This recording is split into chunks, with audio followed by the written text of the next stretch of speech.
तीसरा था क्या ये होमोजेनियस सोसाइटी है, हेट्रोजेनियस सोसाइटी है। तो उस वक्त सुप्रीम कोर्ट की जजमेंट में कहा गया कि ये होमोजेनियस सोसाइटी है,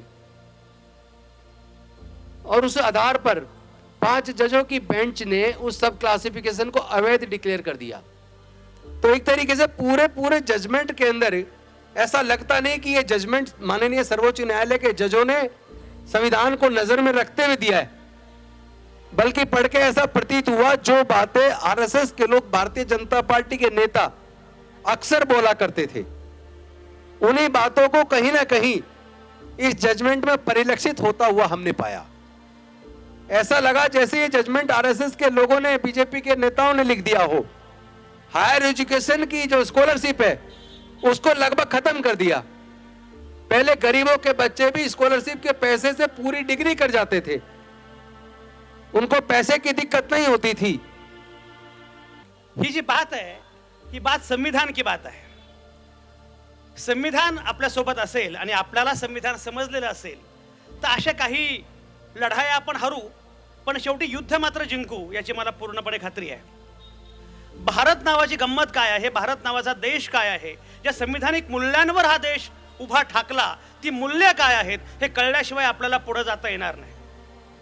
आणि म्हणून मला असं वाटतं की एक वेळ तुम्हाला बाकी काही नाही कळलं तरी चालेल, पण तुम्हाला या देशाचं अधिष्ठान कळालं पाहिजे, संविधान कळालं पाहिजे, आणि काही नाही कळालं तरी चालेल, तुम्हाला जय भीम कळालं पाहिजे। महात्मा फुलांनी त्या कालावधीमध्ये मुलींसाठी पहिली शाळा सुरू केली, याचं कारण त्यांना माहिती होतं की मुलगी शिकणं जास्त महत्त्वाचं आहे।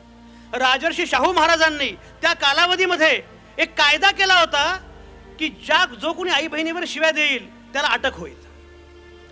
आणि डॉक्टर बाबासाहेब आंबेडकरांनी हिंदू कोड बिलाच्या मुद्द्यावर मंत्रिपदाचा राजीनामा दिला, कारण महिलांना सगळे हक्क मिळाले पाहिजेत ही त्यांची भूमिका होती। म्हणून भारताची राज्यघटना ही जगातली एकमेव राज्यघटना आहे जी असं म्हणते आम्ही भारताचे लोक, आम्हीच आमच्या प्रती ही घटना अर्पण करतो। एवढी मिठी मार, आपली अडचण आहे ना, मिठी मारायची, देव करून टाकायचं। देव केले की सोपं काय असतं, आम्ही माणूस तू देव, आम्हाला काही शक्य नाही। आणि केवळ मिठी मारून चालत नाही, त्रयस्थपणे, तटस्थपणे जरा दूर उभा राहून त्या अंतरावरून बघा आणि लक्षात येईल की अरे भीमराव रामजी आंबेडकर नावाचा एक माणूस, जो वारसा आपण सांगतो तो वारसा एवढा थोर आहे की आपल्याला खरं म्हणजे आपली दिशा काय आहे, आपली वाट काय आहे, त्यासाठी वेगळ्या कोणाची गरजच नाहीये, एवढा हा वारसा महत्वाचा आहे। धर्माच्या पायावर देश वेगळे झाले, भाषेच्या पायावर देश वेगळे झाले, इथे एवढे धर्म, एवढ्या भाषा, एवढे पंथ, एवढ्या उपासना पद्धती, पण यांना जोडून ठेवणारा एकच धर्म होता आणि ते संविधान। आमचा अधिकार आम्हाला सहज मिळालेला आहे मतांचा। हे बोट उगाचच नाही काळ्या रंगाने रंगत, याचा आपण सन्मान, अरे 5 वर्षातून एकदा आपल्याला हा सन्मान मिळत असतो, त्याचा जर आपण योग्य विचार केलेला नाही तर मग आपल्याला असं वाटतं का, म्हणजे मी कालपासून विचार करत होते की खरंच मला संविधान दिन साजरा करण्याचा अधिकार राहिला का।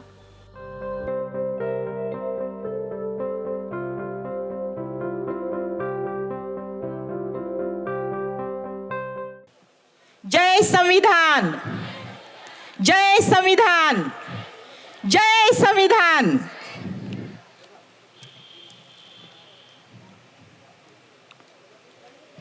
संविधान दिवस समारोह संयोजन समितीच्या वतीने नरेंद्रनगरच्या या परिसरामध्ये अमृत महोत्सवी संविधान सन्मान दिवस समारोहाचे आयोजन आज होत आहे। आणि या आयोजनानिमित्त आजच्या तारखेला 2 सेशन होते। पहिलं सेशन संपलेलं आहे आणि दुसऱ्या सेशनला आपण सुरुवात करत आहोत। या सत्राचे जे गेस्ट आहेत, अध्यक्ष आहेत, ते इथे विराजमान झालेले आहेत। मी त्यांना विनंती करते की त्यांनी विचारपीठावरती स्थानापन्न व्हायचं आहे। आदरणीय राजेंद्रपाल गौतम जी, मैं आपसे दरखास्त करती हूँ कि आप यहाँ मंच पर विराजमान हो। त्याचप्रमाणे आमच्या अरुणाताई सबाने यांना सुद्धा मी विनंती करते की त्यांनी अध्यक्षपद आपलं स्वीकारावं। धन्यवाद मॅडम, धन्यवाद सर। आणि दुसरे जे आपले वक्ता आहेत ते म्हणजे आदरणीय संजय आवटे सर, ते इथे थोड्याच वेळात येतील। तर आपण वेळेकडे बघून आपण मला असं वाटते आपण कार्यक्रमाला सुरुवात करायला काहीच हरकत नाहीये.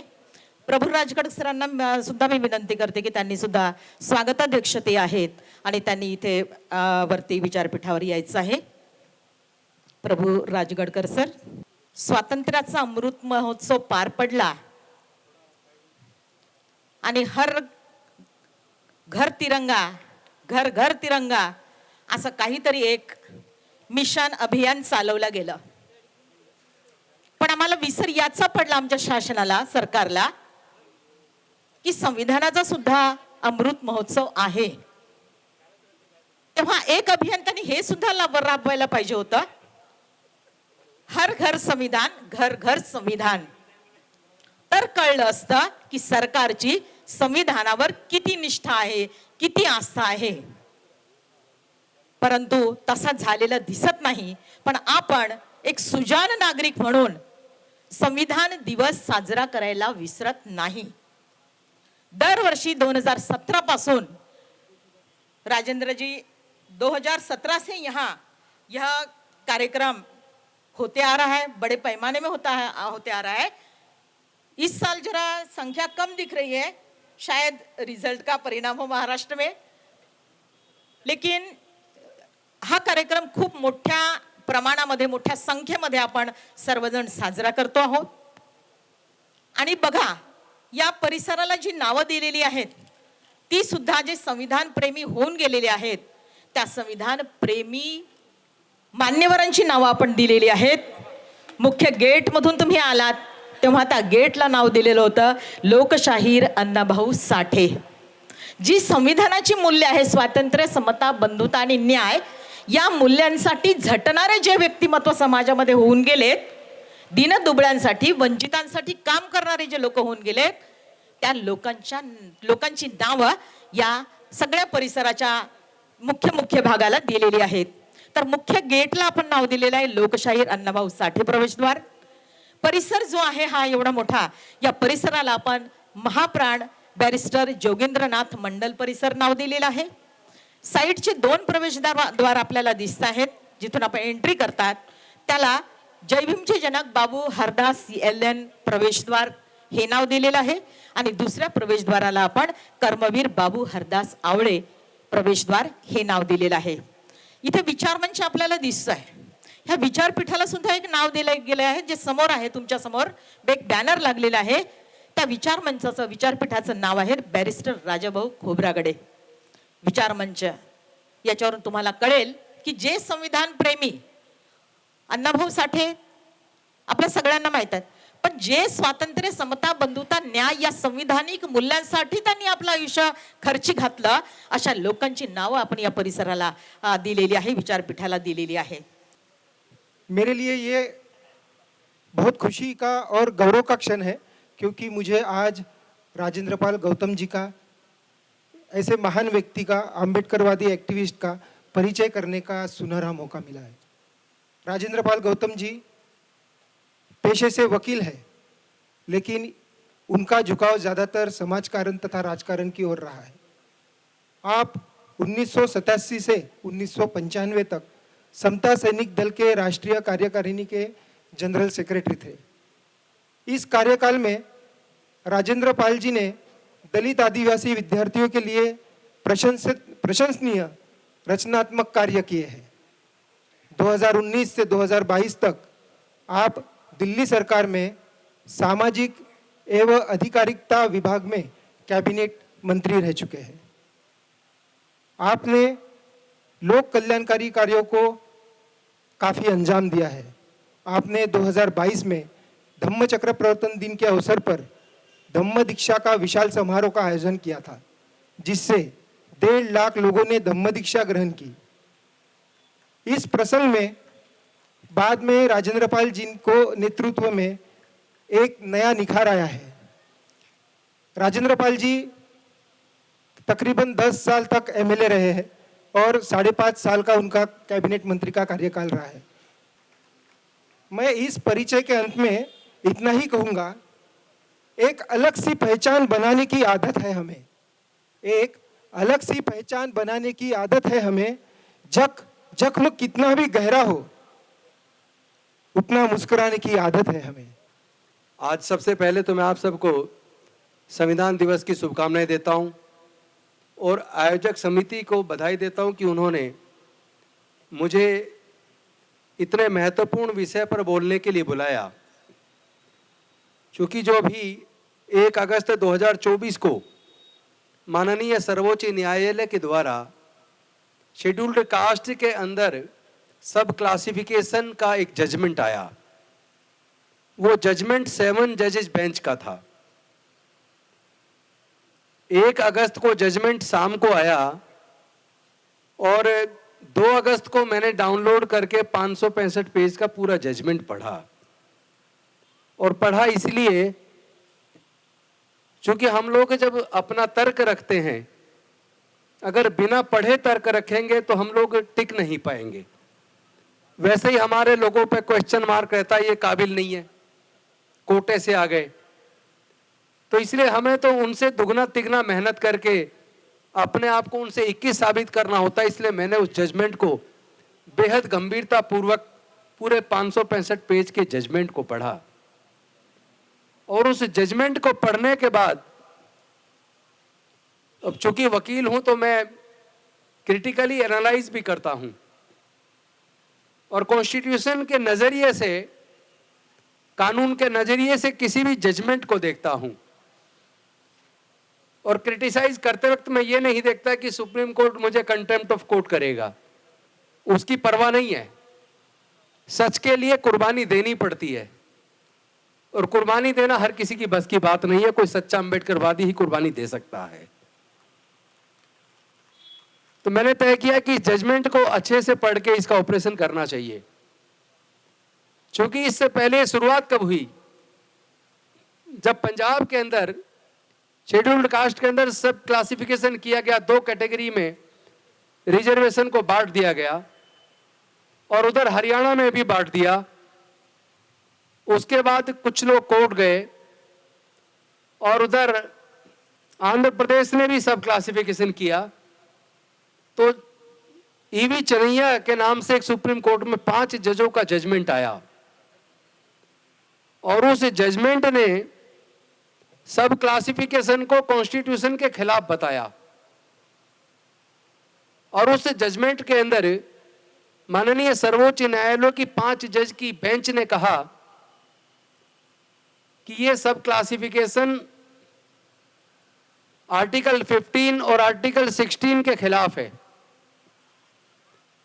दूसरी बात, उसके अंदर कहा गया, एक इशू था क्या सब क्लासिफिकेशन लीगली किया जा सकता है या नहीं, सरकार ऐसा कर सकती है या नहीं। तो कोर्ट ने कहा कि सरकार इसको नहीं कर सकती, यह विषय संसद का है और संसद भी नहीं कर सकती, कॉन्स्टिट्यूशन ऐसा अलाउ नहीं करता, क्योंकि ये फंडामेंटल राइट्स के अगेंस्ट है। तीसरा था क्या ये होमोजेनियस सोसाइटी है, हेट्रोजेनियस सोसाइटी है। तो उस वक्त सुप्रीम कोर्ट की जजमेंट में कहा गया कि ये होमोजेनियस सोसाइटी है और उस आधार पर 5 जजों की बेंच ने उस सब क्लासिफिकेशन को अवैध डिक्लेयर कर दिया। उसके अवैध डिक्लेयर हो जाने से पंजाब एंड हरियाणा हाई कोर्ट ने भी पंजाब हरियाणा सरकार के द्वारा लिए गए निर्णय को इनवैलिड करार दे दिया और सब क्लासिफिकेशन को खारिज कर दिया। उसके बाद सर्वोच्च न्यायालय में इस विषय पर एक बेंच बैठी, 3 जज बेंच की जजमेंट के खिलाफ 5 जज बेंच की जजमेंट। उस 5 जज की वो बेंच थी और 5 ही जज की ये थी कि इसको रिव्यू किया जाना चाहिए। उस जजमेंट ने, जो पिछली जजमेंट थी, उसको इलीगल डिक्लेयर कर दिया। लेकिन चूंकि वो जजमेंट भी 5 जज बेंच की थी, ये जजमेंट भी 5 जजमेंट की जजों की बेंच की थी, तो कौन सा निर्णय चले, तो इसको कॉन्स्टिट्यूशनल बेंच को 7 जज बेंच को रेफर कर दिया 2022 में। और उसके बाद 1 अगस्त 2024 को यह जजमेंट आया। इस जजमेंट में मजे की बात यह है कि जो 3 क्वेश्चन इन्वॉल्व हुए, जिन 3 क्वेश्चंस को पिछली 5 जज की बेंच ने कहा था कि सरकार सब क्लासिफिकेशन नहीं कर सकती, उसको पावर नहीं है, साथ में कोर्ट ने यह भी कहा था कि ये फंडामेंटल राइट का उल्लंघन है, आर्टिकल 15(1) और 16(1) का उल्लंघन है, 15(4) 16(4) का उल्लंघन है। और तीसरी बात, तीसरा जो क्वेश्चन था कि ये होमोजीनियस सोसाइटी है या हेट्रोजीनियस है, तो पिछली जजमेंट में कहा था होमोजीनियस है, इसमें 7 जज बेंच ने कहा कि ये हेट्रोजीनियस है, यानी पूरी जजमेंट को पलट दिया। तो सवाल यह, जब डॉक्टर बाबा साहेब अंबेडकर जी ने संविधान को लिखा, उन्होंने अनेकों जातियों का एक क्लास बनाया, शेड्यूल्ड कास्ट कैटेगरी की तो कोई बात संभव ही नहीं थी, उसको क्लासिफिकेशन की कोई बात थी ही नहीं। तो ये सब क्लासिफिकेशन करना, पहली बात तो उस मूल भावना के खिलाफ था। जो क्लास डॉक्टर बाबा साहेब अंबेडकर जी ने शेड्यूल्ड कास्ट के रूप में जिसकी पहचान बनाई, उसको बांटने का काम आंध्र प्रदेश की सरकार ने किया, उसको बांटने का काम हरियाणा और पंजाब की सरकार ने किया। लेकिन इस जजमेंट को जब और बारीकी से पढ़ा तो मैंने पाया कि कहां 5 जज एकदम उलट बोल रहे थे और 7 जज उलट बोल रहे, इसका कारण क्या है। और अच्छी एक मजे की बात है कि एक सवाल ऐसा है जो इस कोर्ट के सामने विचाराधीन नहीं था, क्रीमी लेयर इस कोर्ट के सामने विचाराधीन ही नहीं था इशू, लेकिन इसमें अपनी मर्जी से क्रीमी लेयर को भी उन्होंने एडवाइजरी करके, वो मैंडेटरी नहीं है लेकिन एक डायरेक्टरी के रूप में, एक डायरेक्शन के रूप में क्रीमी लेयर को भी डिसाइड कर दिया कि सरकार को करना चाहिए, लेकिन सरकार की इच्छा पे छोड़ दिया। और जो विषय Indira Sahni versus union of India में जो बात क्रीमी लेयर की गई थी, उसको कह दिया कि वो शेड्यूल कास्ट शेड्यूल ट्राइब के लिए भी है। तो एक तरीके से पूरे जजमेंट के अंदर ऐसा लगता नहीं कि ये जजमेंट माननीय सर्वोच्च न्यायालय के जजों ने संविधान को नजर में रखते हुए दिया है, बल्कि पढ़ के ऐसा प्रतीत हुआ जो बातें आरएसएस के लोग, भारतीय जनता पार्टी के नेता अक्सर बोला करते थे, उन्हीं बातों को कहीं ना कहीं इस जजमेंट में परिलक्षित होता हुआ हमने पाया।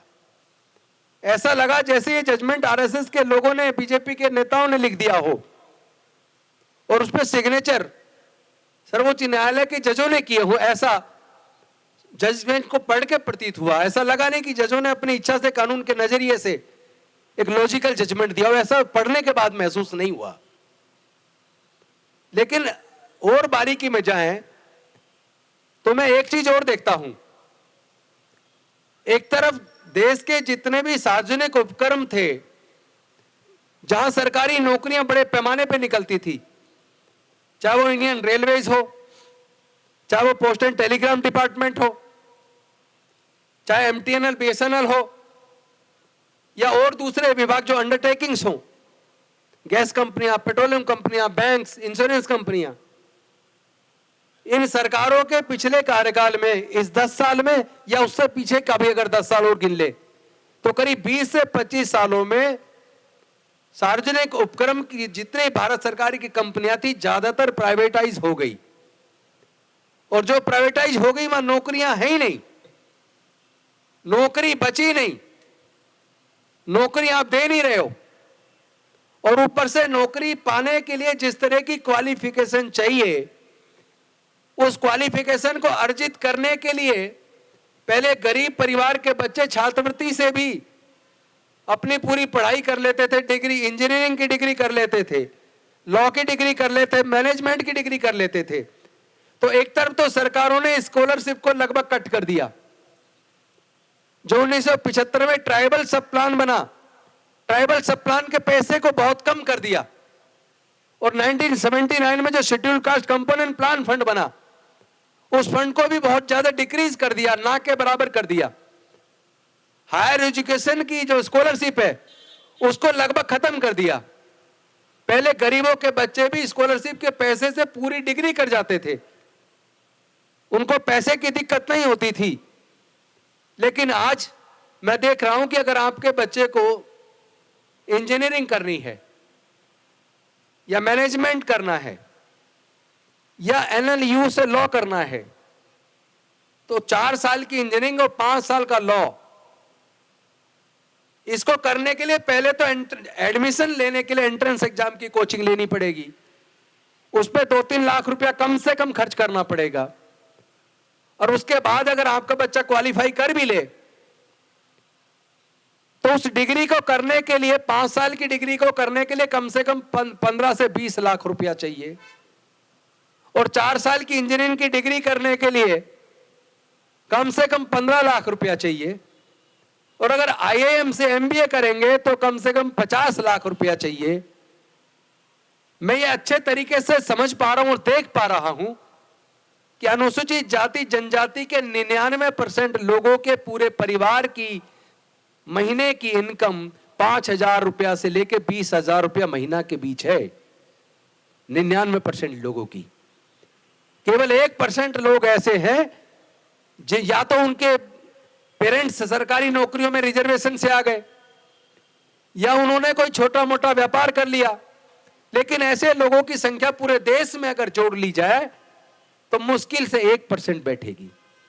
तो 1% परिवार तो ऐसे हैं जो अपने बच्चों की हायर एजुकेशन का खर्चा उठा सकते हैं, लेकिन 99% अनुसूचित जाति जनजाति के बच्चे, 98% ओबीसी और माइनॉरिटी के बच्चे, 75% जनरल कैटेगरी के बच्चे हायर एजुकेशन का खर्चा उठाने में सक्षम नहीं है, मजबूरी में पढ़ाई छोड़ रहे हैं। आप पूरे देश का डाटा उठा के देख सकते हैं तो पूरे देश का डाटा बताता है जनरल कैटेगरी के 75%, एससी एसटी के 99%, ओबीसी और माइनॉरिटीज के 98% बच्चे हायर एजुकेशन पैसे के अभाव से छोड़ रहे हैं, नहीं पढ़ रहे हैं। आज माझ्यासाठी विशेष आनंदाचा दिवस आहे, कारण मला आज महाराष्ट्रातील एका प्रमुख पत्रकार आणि साहित्यकाची ओळख करून देण्याची संधी मिळालेली आहे। मी आज आपणास लाभलेले प्रमुख अतिथी माननीय संजय आवटे यांचा परिचय करून देणार आहे। संजय आवटे हे अष्टपैलू व्यक्तिमत्व आहे। त्यांना महाराष्ट्राच्या सामाजिक आणि राजकीय विषयांचा सखोल अभ्यास आहे। ते न्यू सेन्स असलेले पुरोगामी पत्रकार तसेच ते प्रयोगशील संपादक सुद्धा आहेत। दैनिक दिव्य मराठी, दैनिक सकाळ, दैनिक पुढारी इत्यादी वर्तमानपत्रांचे संपादक म्हणून अत्यंत सक्षमपणे त्यांनी कार्य केलेले आहे।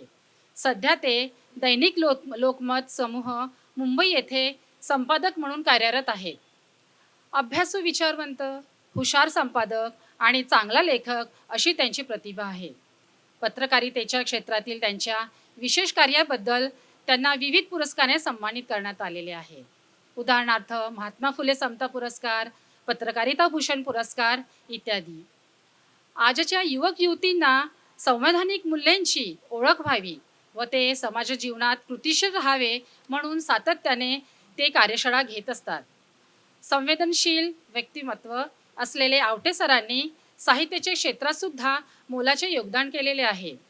त्यांच्या महत्त्वाच्या साहित्यकृती आहेत बराक ओबामा, नीतीशी करार, गेम ऑफ थ्रोन्स, आम्ही भारताची लोक इत्यादी। खरं तर कालच्या सगळ्या घटनाक्रमामुळे मी बराच अस्वस्थ झालो होतो, पण आज मला असं वाटतंय की कुछ बात है हस्ती मिटती नहीं हमारी, आणि ती बात मन की बात नाहीये। ही जी बात आहे ही बात संविधान की बात आहे। संविधान आपल्या सोबत असेल आणि आपल्याला संविधान समजलेलं असेल तर अशा काही लढाया आपण हरू, पण शेवटी युद्ध मात्र जिंकू याची मला पूर्णपणे खात्री आहे। तुमच्यासारखे या क्षमतेनं या ताकदीनं उभे असणारे लोक मला फार महत्त्वाचे वाटतात। आणि मला असं वाटतं की पाल साहेबांनी मागाशी फार चांगला मुद्दा मांडला की आपल्याला नव्या पिढीपर्यंत, तरुण मुलामुलींपर्यंत हे सगळं पोहोचवण्याचं आव्हान आपल्यासमोर आहेच, पण त्यासाठी मुळात आपल्याला कळायला पाहिजे आपला देश काय आहे, भारत नावाची गंमत काय आहे, भारत नावाचा देश काय आहे, ज्या संविधानिक मूल्यांवर हा देश उभा ठाकला ती मूल्य काय आहेत हे कळल्याशिवाय आपल्याला पुढे जाता येणार नाही। आणि म्हणून मला असं वाटतं की एक वेळ तुम्हाला बाकी काही नाही कळलं तरी चालेल, पण तुम्हाला या देशाचं अधिष्ठान कळालं पाहिजे, संविधान कळालं पाहिजे, आणि काही नाही कळालं तरी चालेल, तुम्हाला जय भीम कळालं पाहिजे. लोक मला विचारतात तुम्ही जय भीम आहात का? मी म्हटलं मीच नाही, या देशातला प्रत्येक जण जय भीम आहे. कारण जय भीम हा बदलणाऱ्या जगाचा सक्सेस पासवर्ड आहे. लय मजबूत माझ्या भीमाचा किल्ला, आणि तो फक्त किल्ला नाहीये आगलावे सर, ती किल्ली पण आहे. कुलूप कुठलंही असू द्या, कुलूप कितीही अवघड असू द्या, एकच किल्ली आहे, जय भीम. धर्मांधता वाढते आहे, करायचं काय, जय भीम. महागाई वाढते आहे, करायचं काय, जय भीम. जातीय विखार वाढवला जातो आहे, करायचं काय, जय भीम. लोकशाहीची पायमल्ली होते आहे, करायचं काय, जय भीम. निवडणुकांची विश्वासार्हता धोक्यात आहे, करायचं काय, जय भीम. आणि म्हणून मला असं वाटतं की ज्याला जय भीम कळतं, ज्याला जय भीम नावाचा सक्सेस पासवर्ड समजतो, त्याला समजतं की या कालावधीमध्ये, या कालखंडामध्ये आपल्याला काय करायचं. आणि म्हणून तुमच्यासारखी अशी 400-500 मंडळी, आणि मला सगळ्यात कौतुक काय माहिती आहे का, महिला मोठ्या संख्येने आहेत. यांचं काही खरं नाही बरं का, सगळा विश्वास माझा तुमच्यावर आहे. आणि अध्यक्षा पण महिला आहेत. पुरुषांवर अजिबात अवलंबून नाहीये मी, माझा पूर्ण भरोसा महिलांवर आहे. आणि ज्या फुले शाहू आंबेडकरांचा कायम आपण विचार मांडतो, या तिघांनी प्रामुख्यानं काय काम केलं असेल तर ते प्रामुख्यानं महिलांसाठी काम केलं. महात्मा फुल्यांनी त्या कालावधीमध्ये मुलींसाठी पहिली शाळा सुरू केली. याचं कारण त्यांना माहिती होतं की मुलगी शिकणं जास्त महत्वाचं आहे. राजर्षी शाहू महाराजांनी त्या कालावधीमध्ये एक कायदा केला होता की जो कोणी आई बहिणीवर शिव्या देईल त्याला अटक होईल. आणि डॉक्टर बाबासाहेब आंबेडकरांनी हिंदू कोड बिलाच्या मुद्द्यावर मंत्रिपदाचा राजीनामा दिला, कारण महिलांना सगळे हक्क मिळाले पाहिजेत, ही त्यांची भूमिका होती. बाबासाहेबांना केंद्रीय मंत्री असताना तेव्हा जे आठवले,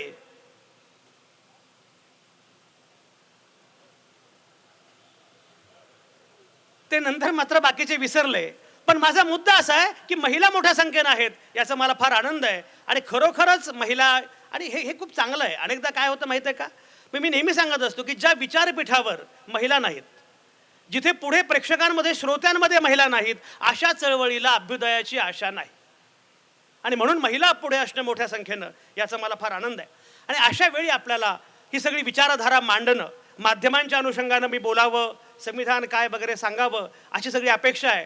पण सगळ्यात महत्त्वाचं म्हणजे मी मगाशी म्हटल्याप्रमाणे मला प्रामुख्यानं जो मुद्दा मांडायचा आहे ते म्हणजे भारताचं अधिष्ठान आत्ता पोहोचवणं. भारत काय आहे हे पोहोचवणं सगळ्यांपर्यंत, आणि मुळामध्ये आपण ते समजून घेणं हे जास्त महत्त्वाचं. संविधान कायम आपण बोलत असतो. एक लक्षात घ्या, भारताचं संविधान हे जगातलं एकमेव संविधान आहे. म्हणजे जेव्हा ते संविधान पूर्ण झालं तेव्हा ते अर्पण कोणाला करायचं असा मुद्दा पुढे आला. आमच्या आगलावे सरांनी भरपूर पुस्तकं लिहिलेली आहेत. पुस्तक लिहिलं की ते अर्पण करावं लागतं. अरुणा साबाणे तर आमच्या खूप छान लेखिका आहेत. पुस्तक लिहिलं की अर्पण करावं लागतं. आमच्या एका मित्रानं पुस्तक लिहिलं आणि ते अर्पण केलं बायकोला, आणि त्या अर्पण पत्रिकेमध्ये असं लिहिलं, प्रिय बायको, तुला ही कादंबरी अर्पण. जर तू नसतीस तर ही कादंबरी 4 वर्षांपूर्वी झाली असती. किती पटलं बघा. महिलांना भरपूर, पुरुषांना काही पटलं नाही फार, पण महिलांना पटलं. त्यामुळे संविधान पूर्ण झालं, संविधान अर्पण कोणाला करायचं असा मुद्दा पुढे आला. मग देवाला, याला त्याला कोणाला करायचं. काही जण म्हटले महात्मा गांधींना अर्पण करूया. राष्ट्रपिता आहेत, काळाच्या पडद्याआड गेलेले आहेत.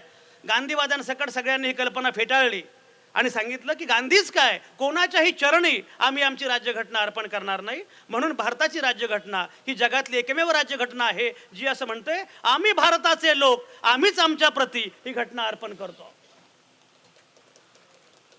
या देशाचं सगळ्यात महत्त्वाचं वैशिष्ट्य काय माहिती आहे? एक लक्षात घ्या, मी कायम सांगत आलेलो आहे, हा देश कुठल्याही नरेंद्र मोदींचा नाही, हा देश कुठल्याही राहुल गांधींचा नाही, हा देश कुठल्याही देवेंद्र फडणवीसांचा नाही, हा देश कुठल्या एकनाथ शिंदेचा नाही, हा देश कुठल्या शरद पवारांचा नाही. हा देश तुमचा आणि माझा आहे. हा देश सर्वसामान्य माणसांचा आहे. आपण या सगळ्या देशाचे आणि पूर्ण प्रक्रियेचे केंद्रबिंदू आहोत, हे वैशिष्ट्य आहे. आणि म्हणून संविधान समजून घेणं की ज्या संविधानानं तुम्हाला आणि मला आवाज दिला, ज्या संविधानानं तुम्हाला आणि मला खऱ्या अर्थानं अधिकार दिला, ते संविधान समजून घेणं, संविधानाचा पाया समजून घेणं हे मला जास्त महत्त्वाचं वाटतं. आणि हे संविधान पुन्हा सर्वसामान्य माणसांपर्यंत पोहोचवणं, प्रत्येकापर्यंत पोहोचवणं, हे अधिष्ठान समजून घेणं जास्त महत्त्वाचं आहे. मगाशी मंत्री महोदयांनी उल्लेख केला निवडणुकांच्या संदर्भात. मी तुम्हाला सांगू इच्छितो मुद्दाम की मुळामध्ये आपण हे लक्षात घेतलं पाहिजे की आपला वारसा काय आहे. अनेकदा काय होतं माहिती आहे का, आपण आपला वारसा विसरतो, म्हणून आरसा भयंकर आहे. आरसा एवढा भयंकर का आहे, कारण आपला वारसा आपण विसरतोय. मला आठवतं काही वर्षांपूर्वी डॉक्टर जब्बार पटेल यांनी बाबासाहेबांवर एक सिनेमा काढला होता. तुमच्यापैकी काही लोकांनी तो पाहिला असेल. तो मला काही फार आवडला नव्हता, पण तो सिनेमा काढला त्यांनी. आणि तो सिनेमा, त्याचं प्रदर्शन होणार होतं. मी तेव्हा सोलापूरमध्ये संपादक होतो आणि त्या निमित्तानं एक पुस्तिका वगैरे सगळं होतं, त्याचं प्रकाशन होणार होतं. त्या याच्यामध्ये जब्बार पटेलांनी एक प्रसंग सांगितला. ते म्हटले हा सिनेमा प्रदर्शित होण्यापूर्वी तो इंटरनॅशनल फिल्म फेस्टिवलमध्ये दाखवला गेला, आंतरराष्ट्रीय चित्रपट महोत्सवामध्ये दाखवला गेला. आणि हा चित्रपट महोत्सव ब्राझीलला होता. तर म्हणजे ब्राझीलला मी पण गेलो. ब्राझीलला मी गेलो, सिनेमा दाखवला. सिनेमा पूर्ण झाल्यानंतर त्या ब्राझीलच्या एक प्राध्यापिका तिथे होत्या. त्या प्राध्यापिकेनं तो सिनेमा बघितला पूर्ण, आणि बघितल्यानंतर जब्बार पटेलांना असं म्हणाल्या, तुम्हीच दिग्दर्शक आहात का? ते म्हणे हो, मीच दिग्दर्शक आहे. म्हणे कमाल आहे, तुमची कल्पनाशक्ती काय प्रचंड आहे. ते म्हणे का? म्हणे तुम्ही कल्पनाशक्तीनं अशी व्यक्तिरेखा उभी केलेली आहे की जी प्रत्यक्षामध्ये कधी असू शकत नाही. ते म्हणे असं का वाटलं तुम्हाला? म्हणे ही व्यक्तिरेखा मी बघितली की ही व्यक्तिरेखा एकाच हयातीमध्ये एक राज्यघटना जाळते, मनुस्मृती नावाची, आणि त्याच हयातीमध्ये दुसरी राज्यघटना देते, संविधान नावाचं. हे प्रत्यक्षामध्ये घडू शकत नाही, कारण बदलासाठी अनेक हयाती जातात, अनेक आयुष्य जातात, अनेक पिढ्या जातात. एका पिढीमध्ये होणं शक्य नाही, पण तुम्ही मात्र कल्पनेच्या बळावर हे दाखवलं. जब्बार म्हटलं हे कल्पना नाही आहे, हा माणूस मांसाचा माणूस आमच्याकडे जन्माला वाढला आणि त्यांना आम्हाला वाढवलं, घडवलं. तेव्हा त्या बाई म्हणाल्या, तुम्ही अशा देशातून येता की ज्या देशामध्ये असा माणूस जन्माला, तुमचा देश खरोखरच थोर आहे. ही गंमत आहे. अनेकदा काय होतं माहिती आहे का, बाबासाहेब आपल्याला नीटपणे समजत नाहीत. मी अनेकदा गमतीनं सांगत असतो की आपल्या जवळच्या माणसाला आपण एवढी घट्ट मिठी मारतो की त्याच्याकडे बघतच नाही. मिठीमध्ये तो इतकं जरा लांबून पण बघितलं पाहिजे. एवढी मिठी मार, आपली अडचण आहे ना, मिठी मारायची, देव करून टाकायचं. देव केले की सोपं काय असतं, आम्ही माणूस तू देव, आम्हाला काही शक्य नाही.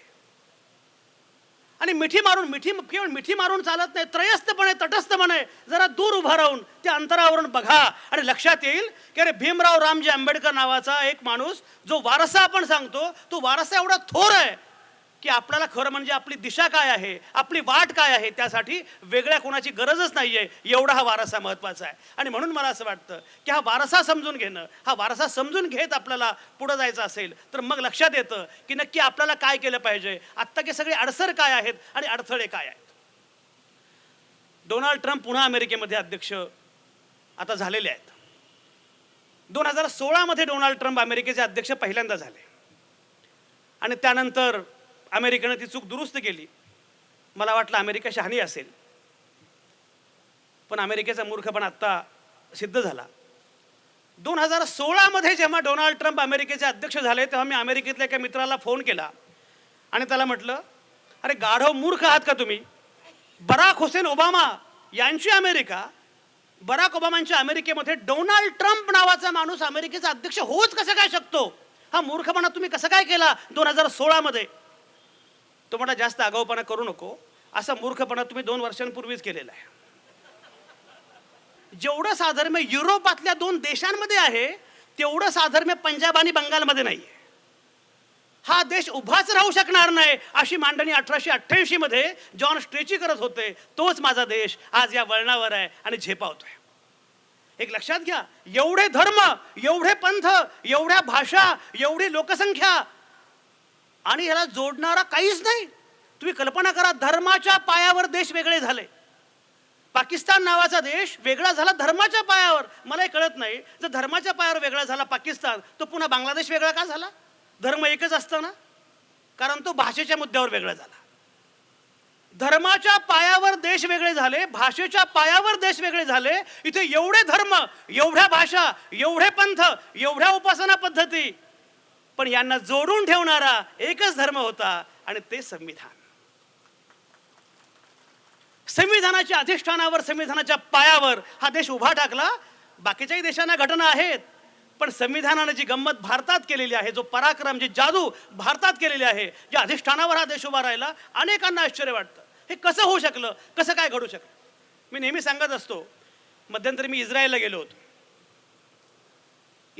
होतो आणि इस्रायल हा तुम्हाला माहिती आहे की तिथे इस्रायल पॅलेस्टाईन युद्ध धर्माच्या कायम विखारामध्ये बुडून गेलेला असा. इस्रायलमध्ये गेलो होतो. तिथे तेल अवीव नावाचं एक छान शहर आहे. त्या तेल अवीवमध्ये सगळं म्हणजे रस्ते, ड्रेनेज, अमुक तमुक. आपण परदेशामध्ये गेलो ना की बापरे काय स्वच्छता असं सांगत इथे येऊन थुंकतो. आणि तुला सांगतो काय ती स्वच्छ, अरे रे,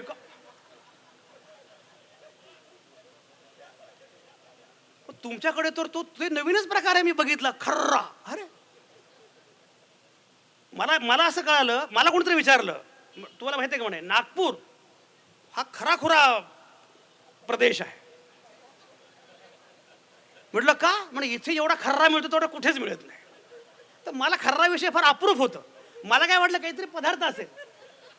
मी म्हटलं मला खर्रा पाहिजे. तो आमचा एक मित्र, मी जेव्हा साम टीव्हीला होतो, तो आमचा इथला कार्यकर्ता काढल्यानंतर पुड्या त्या प्लॅस्टिकच्या ह्याच्यामध्ये, हा खर्रा, याला खर्रा म्हणतात. तर त्या तेल अवीवमध्ये एवढं सुंदर देखणं शहर, अप्रतिम शहर, मला फार कमाल वाटले की एवढं सुंदर शहर आहे. नंतर तिथे आम्ही काही पत्रकार गेलो होतो, भारतातले संपादक होते माझ्यासोबत, बाकी जगभरातनं लोक आलेले होते. तिथल्या तेल अवीवच्या महापौरांनी एक पत्रकार परिषद घेतली. महापौरांनी पत्रकार परिषद घेतली. आता त्या पत्रकार परिषदेचं आम्हाला फार कौतुक होतं, कारण भारतामध्ये सध्या महापौर पण नाही आणि पत्रकार परिषद पण नाही. त्यामुळे म्हटलं जरा बघूया. त्या पत्रकार परिषदेमध्ये मी थांबलो आणि भरपूर प्रश्न त्या विचारले त्या महापौरांना की हे कसं, ते कसं, अमुक कसं. सगळं झाल्यानंतर त्यांनी जरा मला बाजूला घेतलं. मला म्हटलं हे सारखं तुम्ही मला विचारताय हे कसं, ते कसं, म्हणे एवढं तुम्हाला कौतुक आहे, तुम्ही आलात कुठून. म्हटलं भारतामधून. मी ते कळलं, म्हणाले भारतामधून आलो. पण भारतातून कुठून आला. म्हटलं मुंबईतून आलं. ते मला म्हटलं तुम्हाला कल्पना आहे का तेल अवीव शहराची लोकसंख्या किती आहे. म्हटलं किती. म्हटले 4 लाख. तुम्हाला कल्पना आहे का इस्रायल देशाची लोकसंख्या किती आहे. 80 लाख. आम्हाला प्रश्न पडतो तुम्ही लोक 3 कोटीची मुंबई कशी सांभाळता. आणि तेही फक्त 3 कोटीची मुंबई नाही, एवढे धर्म, एवढे पंथ, एवढ्या भाषा, आमच्याकडे एकच धर्म आहे तर फक्त धर्मयुद्ध एवढं सुरू असतं. त्याच्यानंतर मी गुगलवर गेलो. अरुणा सबाने मॅडम, आता गुगल हा गुरु आहे. मग काही दिवसांनी गुरु पौर्णिमा बंद होईल आणि गुगल पौर्णिमा सुरू होईल. गुगलवर गेलो. अरे गुगलवर गेल्यावर माझ्या लक्षात आलं की लोकसंख्येचा विचार करता महाराष्ट्र हा जगातला 10व्या क्रमांकाचा देश आहे. एवढी प्रचंड लोकसंख्या, एवढी लोकसंख्या, त्या लोकांना अप्रूप आहे की हा देश या प्रकारे कसा उभा राहिला. आणि म्हणून मी असं म्हटलं की हा देश संविधानाच्या अधिष्ठानावर उभा करणं ही फार मोठी आव्हानात्मक गोष्ट होती. हे आव्हान तेव्हा बाबासाहेबांनी पूर्ण केलं. एक लक्षात घ्या, एक सगळ्यात महत्त्वाचा मुद्दा असा होता, मगाशी उल्लेख झाला मताच्या अधिकाराचा आणि मताचा. तेव्हा मुद्दा असा पुढे आला होता की मताचा अधिकार द्यायचा कोणाला. अनेकांचं म्हणणं असं होतं की मताचा अधिकार द्यायचा असेल तर किमान काही अट असली पाहिजे. किमान अट कुठली असली पाहिजे. शिक्षणाची अट असली पाहिजे, उत्पन्नाची अट असली पाहिजे. आणि तेव्हा इंग्रज सरकारच्या कालावधीमध्ये उत्पन्नाची अट होती, शिक्षणाची अट होती, बाकीच्या अटी होत्या. बाबासाहेबांना माहिती होतं शिक्षणाची अट ठेवली तर शिकलेलं कोण आहे, शिकलेला वर्ग कुठला आहे. बाबासाहेबांना माहिती होतं उत्पन्नाची अट ठेवली तर उत्पन्न कोणाचं आहे. बाबासाहेब म्हणाले प्रत्येकाला मताचा अधिकार असेल. तेव्हा विचारले की आपण हे अडाणी लोक आहेत, हे निरक्षर लोक आहेत, हे निरक्षर लोकांना कळणार पण नाही. तुम्हाला माहिती आहे का आपल्याकडे त्यामुळे चिन्ह आलं. चिन्ह हा जो प्रकार आहे, कारण नाव वाचता येणार नाही पण चिन्ह बघितलं की कळेल. तर हे सगळे निरक्षर लोक आहेत. हे निरक्षर लोकांना कळणार नाही की नक्की मत कोणाला द्यायचं. निरक्षरांना मताचा अधिकार देऊ नका. बाबासाहेब तेव्हा म्हणाले माझे लोक निरक्षर असतील पण त्यांच्यामध्ये एक सामूहिक शहाणपण आहे. आणि बाबासाहेब पुढं असं म्हणाले, ऐका ते वाक्य फार महत्त्वाचं आहे. बाबासाहेब पुढं असं म्हणाले एक वेळ अशी येईल की सगळे उद्योजक विकले जातील. एक वेळ अशी येईल की माध्यमं आपली भूमिका विसरतील. पण तरीही लोकशाही पुढे जाईल, कारण माझा विश्वास उद्योजकांवर नाही, माझा विश्वास विचारवंतांवर पण नाही, माझा विश्वास माध्यमांवर नाही, माझा विश्वास आहे इथल्या सर्वसामान्य माणसांवर. अरुणा समाने ह्या ज्येष्ठ नामवंत लेखिका पुरोगामी विचारांना वाहून आयुष्यभर स्त्री मुक्ती चळवळीची एक कृतिशील कार्यकर्ता आहेत. विदर्भातल्या पहिल्या महिला संपादक आहेत आणि विदर्भातल्या एकमेव महिला प्रकाशक सुद्धा आहेत. त्या स्त्रियांसाठी त्यांनी माहेर नावाची संस्था काढून त्या दिवस रात्र त्यासाठी काम करतात. त्याचसोबत त्या जलसंवर्धनासाठी सुद्धा सतत कार्यरत आहेत. भारतातलं प्रथम जलसाहित्य संमेलनाची सुरुवात 2002 मध्ये समानेताईंनी केली. या कामासाठी त्यांना जपानमध्ये 3rd वर्ल्ड वॉटर कॉन्फरन्ससाठी सुद्धा सन्मानित करण्यात आलेलं आणि बोलवण्यात आलं होतं. त्यांनी 10 जलसाहित्य संमेलनेचं आयोजन केलेलं आहे. त्यांची एकूण 20 पुस्तके प्रकाशित झाली. त्यात मुन्नी, विमुक्ता, तुभंगलेले जीवन या 3 कादंबऱ्या आणि 5 कथासंग्रह आणि वैचारिक लेखन आहे. 2 वर्षापूर्वी सूर्य गिळणारी मी हे पुस्तक आत्मचरित्र त्यांचं प्रकाशित झालं आणि ते प्रचंड गाजलं. त्यांना अनेक महत्त्वाचे पुरस्कार मिळाले. त्यात डॉक्टर बाबासाहेब आंबेडकर सामाजिक पत्रकारिता, स्मिता पाटील सामाजिक पुरस्कार, यशवंतराव चव्हाण सामाजिक, महाराष्ट्र फाउंडेशन अमेरिकेचा समाज प्रबोधनाचा पुरस्कार, लोकसत्तेचा दुर्गा पुरस्कार, अत्रेंचा पण आहे, लोकमत साहित्य, दया पवार स्मृती बलूत पुरस्कार. 3 विद्यार्थ्यांची PhD झाली आणि 4 विद्यार्थी PhD करत आहेत. गोंडवाना विद्यापीठात, नागपूर विद्यापीठात, जळगाव विद्यापीठात त्यांची पुस्तकं अभ्यासक्रमात आहेत. विदर्भ साहित्य संघाच्या 7व्या संमेलनाचे अध्यक्षपद त्यांनी सांभाळलं. फुले शाहू आंबेडकर बहुजन साहित्याचं अध्यक्षपद त्यांनी सांभाळलं. अशा अनेक कार्य अध्यक्ष सचिव म्हणून कार्यरत असलेले हे सगळं सामाजिक कार्य सांभाळणाऱ्या स्त्री हा माझा श्वास आणि आयुष्यात शेवटी क्षणापर्यंत मी स्त्रियासाठी काम करेन असे त्यांचं ठाम दृढ वाक्य. जेव्हा संविधानाचा विषय निघत होता, आम्ही आमच्या पद्धतीने आम्ही आयोजक असायचो आणि सांगण्याचा प्रयत्न करत होते तर अनेकांचा असा प्रश्न यायचा की काँग्रेसने आम्हाला काय दिलं, गांधींनी आमच्यासाठी काय केलं. गांधी आणि आंबेडकरांचं तर भांडणच होतं. मला असं वाटतं गांधी आणि आंबेडकरांचं भाषण हे तात्विक होतं, तेवढ्यापुरतं होतं. ते असं इतक्या काळापर्यंत आपण धरून ठेवण्यासारखं भांडण नव्हतं, कधीच नव्हतं. महाडच्या चौदार तळ्याचा जो उल्लेख संजयजींनी केला त्यात तुम्हाला माहिती असेल, या घोषणा तर सांगितल्याच सरांनी, पण तिथे बाबासाहेबांनी गांधींचा फोटो ठेवला होता असं मी वाचलेलं आहे. अनेक ठिकाणी यांचे उल्लेख आहेत. जरी ते त्यांना मिस्टर गांधी म्हणायचे पण अपमानकारक कधी बोलले नाहीत आणि बाबासाहेबांचाही अपमान गांधींनी कधी केला नाही. आपण अजूनही जर त्याच याच्यामध्ये राहणार असू भावनांमध्ये तर आपली एकी कशी होईल, आपल्या सगळ्यांची एकी कशी होईल. माझी OBCची व्याख्या काय आहे मी याच्यापूर्वी अनेकदा सांगितलेलं आहे की ते लोक सोडून आपण सगळे एकत्र आहोत. आपली सगळ्यांची मुठ्ठी एक आहे.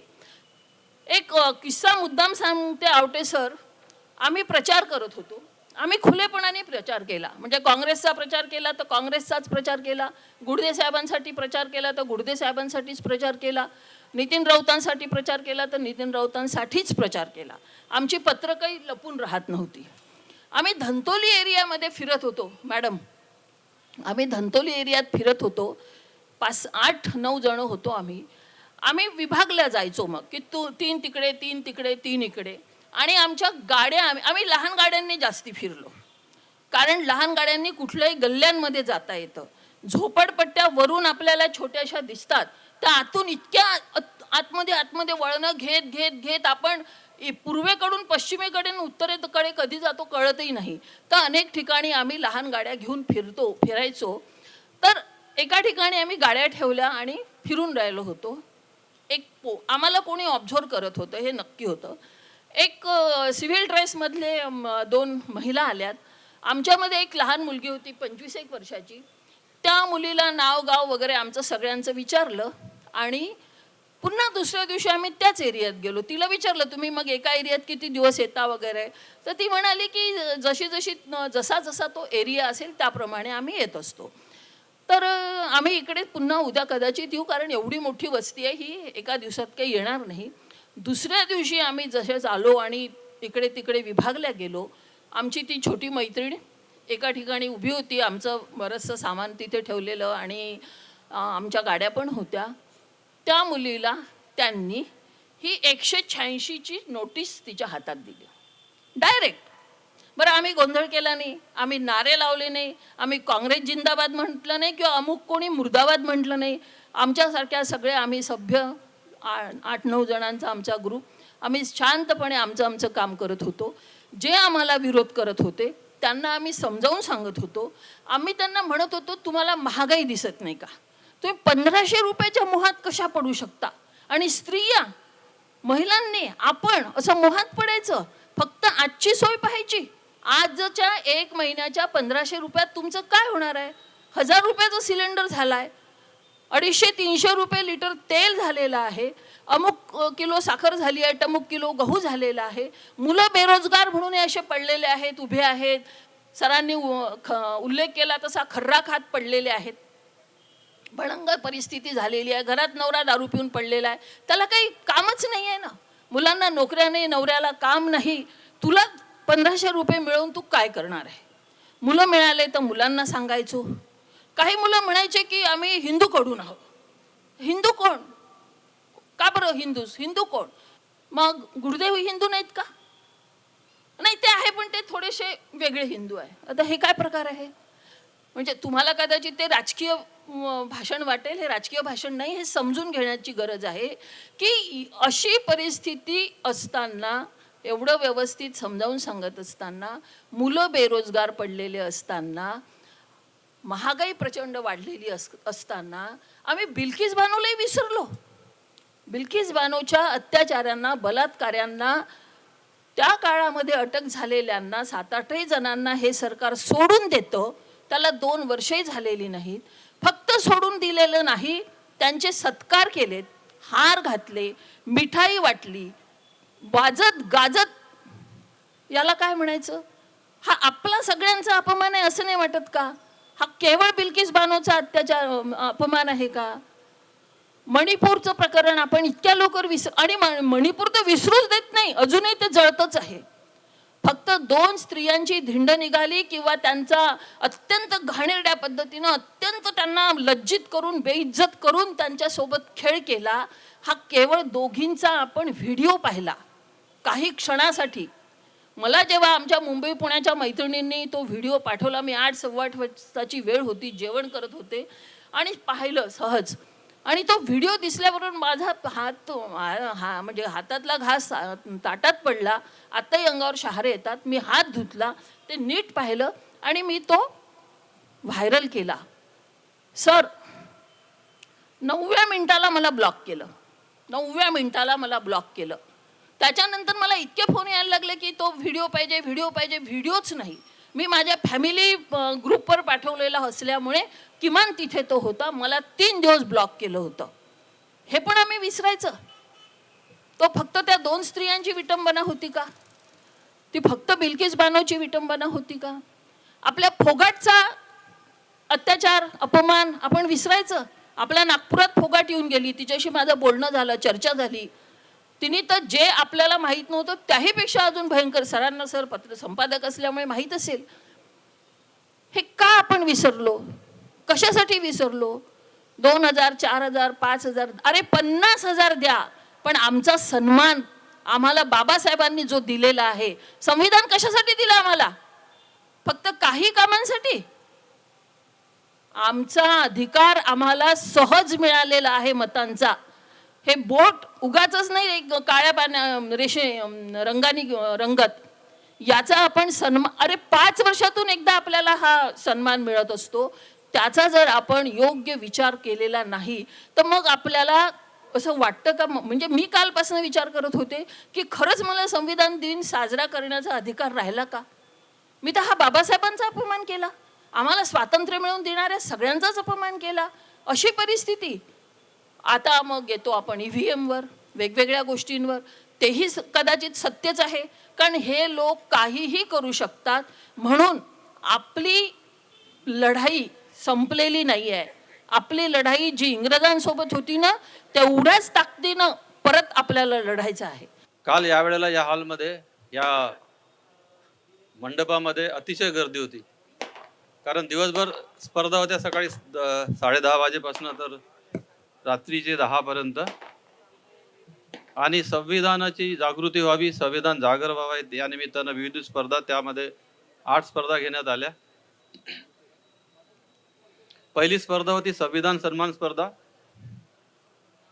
दुसरी स्पर्धा होती भारतीय संविधानातील मूलभूत हक्क. तिसरी होती संविधानाची उद्देशपत्रिका, मानवी मूल्याचा आरसा. चौथी चित्रकला. पाचवी संविधान उद्देशिका पाठांतर. सहावी वेशभूषा स्पर्धा. सातवी नाट्यछटा, महापुरुषांच्या जीवनावर आधारित. आणि नृत्यछटा, भीमबुद्ध आणि संविधानावर आधारित गीत नृत्य. तर जेव्हा आम्ही समितीमध्ये यावर चर्चा झाली तेव्हा पहिला आहे प्रयोग आपला, त्यामुळे कदाचित प्रतिसाद कसा मिळेल म्हणून आम्ही 100 लोकांची, 100 स्पर्धकांची अपेक्षा केली होती. परंतु एकाच स्पर्धेला म्हणजे चित्रकलेला 100 झाले, बाकीच्या 7 स्पर्धा वेगळ्या. टोटल 350 स्पर्धकांनी सहभाग घेतला. आणि त्या स्पर्धकामध्ये जे मला सहसंयोजक म्हणून ज्यांनी मदत केली, त्यांनी अतिशय सुंदर प्लॅनिंग केलं. तर प्लॅनिंग कमिशनरच होते, त्यांनी सुंदर प्लॅनिंग केलं, भागवतकर सर. आणि जे जिल्ह्याला लीड करत होते, lead district manager Shriram Bansod sir.